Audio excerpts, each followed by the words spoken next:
This is an About Search recording.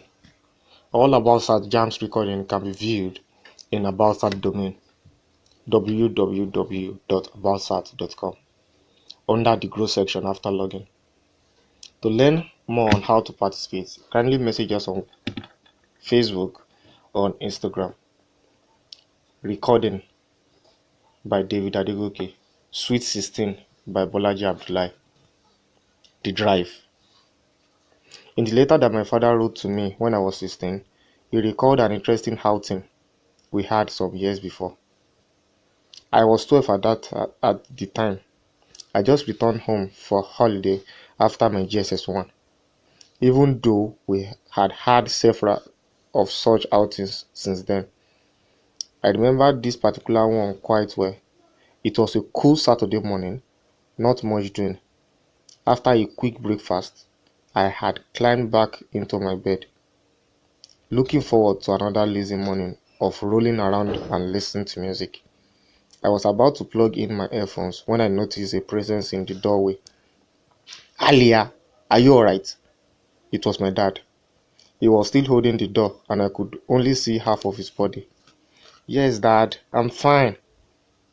You want me to do something? No, I want to drive around and was just wondering if you would like to come along.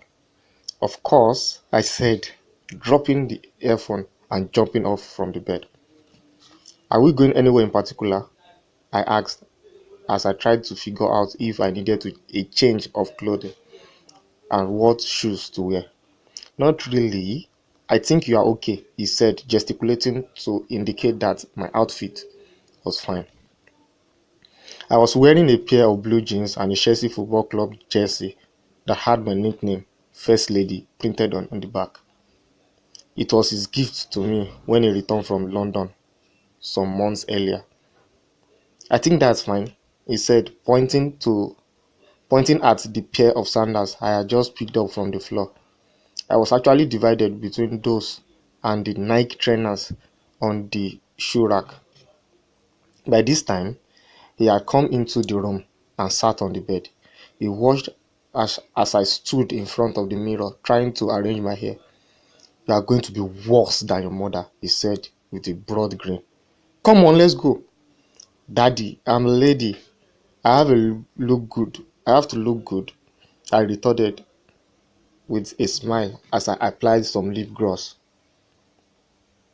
Where is the lady? You are a child. I'm not a child. I'm a lady, I protested. You are a child. I'm a lady. We continued this. We continued this way as we walked down the stairs and we soon started laughing. Mommy was on morning shift. If she was at home and had us arguing the way we were doing just then, she would have said, "What are you two Tom and Jerry arguing about this time?" It was a pleasant drive. The traffic was light. The sun was bright for me, who lived behind the fence. Any opportunity to go out and see other people was always a thrill. At the traffic light, a lorry pulled up beside us with "No condition is permanent" inscribed on its side in uneven letters. Somehow, the first word had faded off, and at first glance it now read "Condition is permanent." Two girls about my age scurried between vehicles and tried to sell oranges and cooked groundnuts to us in present plastic bags. You want some? Daddy asked me. I shook my head. The traffic lights changed and we moved on. You know, Daddy, I actually envy those girls, I said. Which girls? The girls that we saw by the traffic lights selling things. You envy them? And why is that? I guess they must be having fun. I mean, the freedom to go anywhere you want and meet different people. Well, I don't know if they are having fun or not, but I know they would not mind trading places with you right now, Daddy said. I reflected briefly on what he said. I agreed that maybe those girls too would look at me and wish they were the ones sitting in an air-conditioned car. Well, maybe he was right. but I still wondered why we had to stay behind those tall fences all the time. Grandma said the fence made our house look like a prison.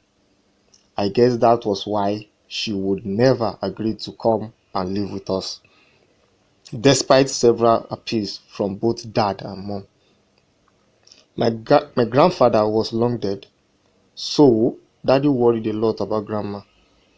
To make matters worse, and for reasons no one quite understood, she would not accept to have a house help. It looks to you like they are having fun, daddy was saying about the girls as he changed lanes. But if you had to understand in the sun, if you had to stand in the sun for hours to sell with to sell what in the ends amounts to very little money, I doubt you would still consider what they are doing to be fun. I know rather well that kind of life. We ran into a pothole and had to swerve quickly to avoid falling into another much bigger one. Sorry, he said, casting a quick glance at me. Do you know I was once like those girls? He asked, but was not asking a question. He had told me several times how growing up was difficult for him. His mother was a petty trader. He and his elder sister, the one I called Big Mommy, had to hawk some of their mother's wares after school. Sometimes it was the only way the next meal could be guaranteed. But it was in spite of that experience that I got to where I am today. Thanks to education. I believe if those girls are able to get good education, they too can climb out of poverty and even become important people in the future. We got to a junction. He made a turn right, and then he changed his mind and turned left. The car behind us blared his horn in protest, and daddy raised one hand in apology. It was a pointless gesture though, because the rear window of our car was tinted. For you, he continued, you have a different background. Your story is different. But don't ever take what you have for granted. Ordinarily, we should expect that you would end up better than those girls at the traffic lights. But you know what, darling? It does not follow. You also have to work hard, if not harder, because it is easier to climb up on an empty stomach than a full one. You know what that means? Yes, I do, I answered. Sometimes hunger is what you need to drive you ahead in life. I don't mean food hunger alone. I mean that deep desire to improve your condition in life and be a better person. That type of hunger was what most of us, children of poor parents, had. Unfortunately, after we have achieved success, we are not always able to pass the same hunger to our own children. As we approached Auntie Giggs, a popular fast food place, he asked if I would like something to eat or drink. I said I wouldn't mind. We stopped and got ice cream and orange drink. We returned to the car and continued to drive around. By then, the traffic had begun to build up slightly. It was approaching noon, and I could see my elegant dressed people. And I can see many elegant dressed people, some of them tightly packed in different cars. The number plate said about to wed. It made you wonder if all the people in those cars were the ones going to marry themselves. But then you will see another car with ribbons and balloons flying around on the roof, and you knew that was the one carrying the bride and the groom. I greatly enjoyed seeing all this, the hustles and the bustles. Daddy and I went on to discuss a lot of other things. When we returned home shortly after 1 o'clock, Mom still hadn't come back. At the time, I didn't think any of the things we talked about meant anything more than random conversations. But here he was in this letter telling me that the casual drive on that Saturday morning was deliberately arranged by him just so that we could have some of those very discussions I thought were random. Can you imagine? I blurted out to myself as I sank further into the bed. I propped my head up with a pillow and settled to read more. A few days before the day we went out for that drive, your mother informed me that you had seen your menstrual period for the first time. I was not sure how a father was supposed to receive that kind of news. I was a bit anxious as I wondered that as I wondered what responsibility this new phase of your life imposed on me. I knew I had to have a conversation with you sooner or later, but I was not sure how to approach it or even what to talk about. After trying several approaches in my mind, I decided that the best way to go about it was to make the conversation as informal as possible. If I was able to make it look unplanned, there was a good chance that you would be relaxed and be in a proper frame of mind to understand what I was really going to say. Even then, I did not know how to start the conversation until we got to the ice cream place. That was my opportunity. I remembered everything now. When we stopped at Auntie Gig's, I had ordered a combination of vanilla and chocolate ice cream. He ordered fresh orange juice. As we walked back to the car, he asked me, "Do you know that sugar affects some women during their menstruation?" I had paused for a second, wondering what that was about. "No, I don't," I answered in between mouthfuls of ice cream. "Well," he began, "what do you know about menstruation?" "Mommy and our hostel mistress have taught me how to menstruate," I answered, even though I did not feel that was something I wanted to talk about. I was even taken back when he looked at me and burst into laughter. "Why? What's funny?" "No, nothing," he answered as he tried to calm down. "I'm sorry, it's just that no one needs to be taught how to menstruate," he said. "Mommy and hostel mistress just must have taught you on how to take care of yourself when you see your period." I recalled feeling a slight embarrassment after that. Now, he wrote in his letter that the ice cream actually provided him the opportunity he needed to start the conversation he had planned all along. "The ice cream helped me to break the ice," he wrote. I recalled that most of the conversations centered largely on issues around sex and things like that.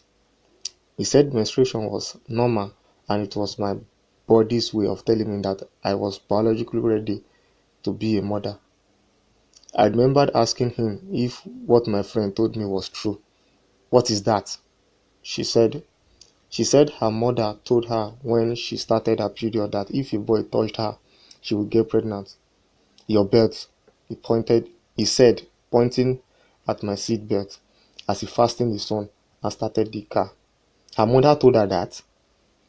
She told me that her mother warned her to stop playing with boys because if they touch her, she would get pregnant. Well, I think I understand what the mother was trying to say, but that may not be exactly correct, he explained.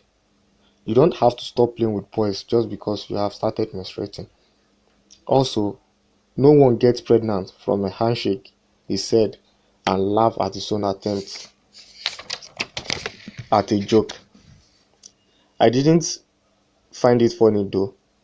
I know, Daddy, I'm not stupid. What do you know? Daddy, I have had sex before, I said and rolled my eyes at him. What? You have had what? Come on, Daddy, I mean hard, as in hard, I said, pulling at my ear. We burst into laughter and he heard his chest saying he almost had a heart attack. But tell me, how do you know about sex?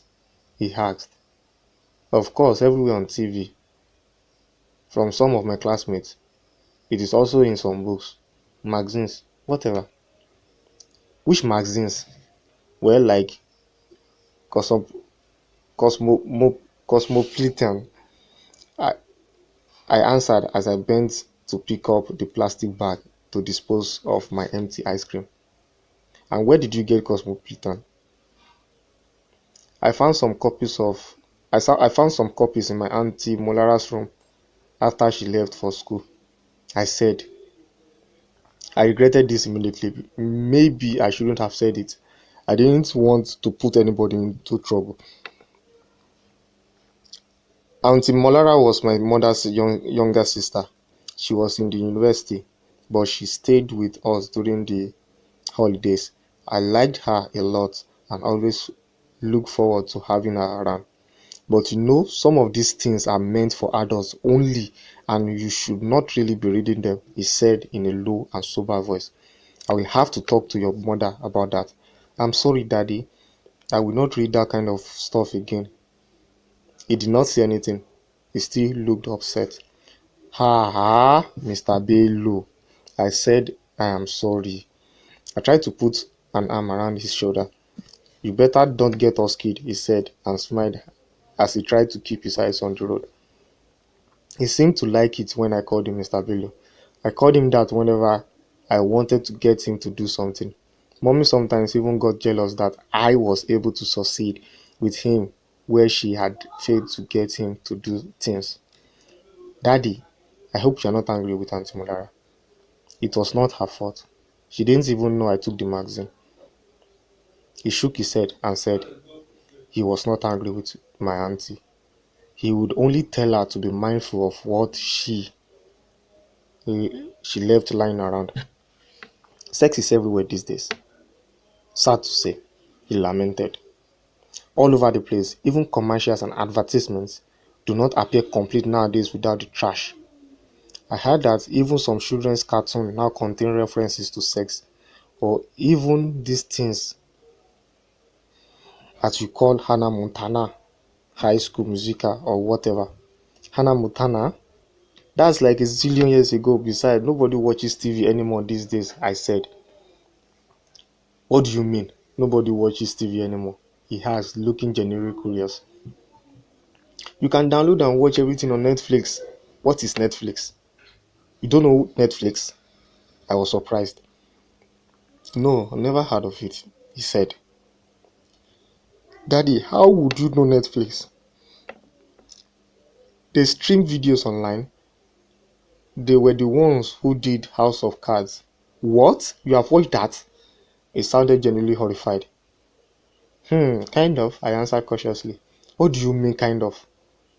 Daddy, I know what you are worried about, but I don't watch those things. Whenever I see that it is getting like that, I just fast forward. He looked frustrated and worried at the same time. This is on the computer in the study. Or do you have access to another one that I am not aware of? No, it's just that I answered, wondering if had not put myself in another trouble. You see, Alia, your mind is like a beautiful room. You have to be careful what you let in. And I'm not just talking about sex. All sort of vulgarity, bad language, violence, they are all as bad. Watching those things is like dragging fate into your bedroom, into your beautiful room. You have to avoid them. I mean, your mother and I also have a duty to guide you, but we cannot be monitoring you all the time. It did not sound as upset as I feared. I hated to make him angry for any reason. I also liked the example he gave about a beautiful room and dirty things. He reached for his bottle of orange from the cup holder and gulped down what was left of it. Then he switched on the car radio as if to signal the end of the discussion. He fumbled with the dial for a while, then he switched it off again. I also want you to be careful what kind of company you keep in school, he continued. Some of these classmates that you said were talking about sex, who knows? It's quite possible they have started doing bad things with boys. Don't emulate them. Don't be like them. They may try to pressure you to join them. You should not do something simply because other people are doing it. The majority can be wrong. They may even call you bush girl if you refuse to follow their way. But I have always told you, pressure from friends is never a good reason to do anything. You also don't need anybody to prove.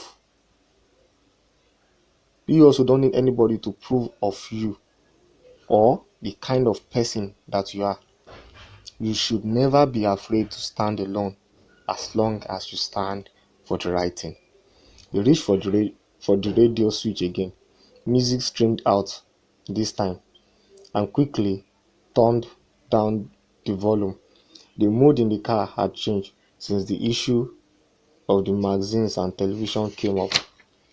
I knew he was not really angry with me. It was possible that he was even angry with himself. He always wished he had more time to spend with me, especially before I went into the boarding school. And one more thing, he said, please don't allow anybody, I mean anybody, to touch you in your private parts. Okay, daddy. And I believe you know what those are. Yes, I do. After that, we barely spoke until we got home. That was 4 years ago.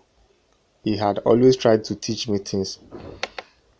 Sometimes my mother would even complain that I was too young for some of the things he wanted me to learn about. The letter he wrote to me for my 16th birthday was like a recap of everything he had taught me since I was old enough to understand what he was saying. It was like a textbook of my life. I recalled the story of the prophet Luqman, who was sent by God to teach his own son. Maybe he was my prophet. Despite the coming chemistry examination, I read the letter twice. I didn't realize I was crying until I saw teardrops on the paper in front of me. I dabbed at it gently, carefully, not to blot the ink.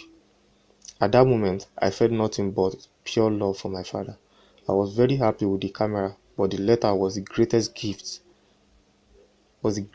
birthday gift I had ever received. I was determined to keep it safe, and if possible, show it to my children one day.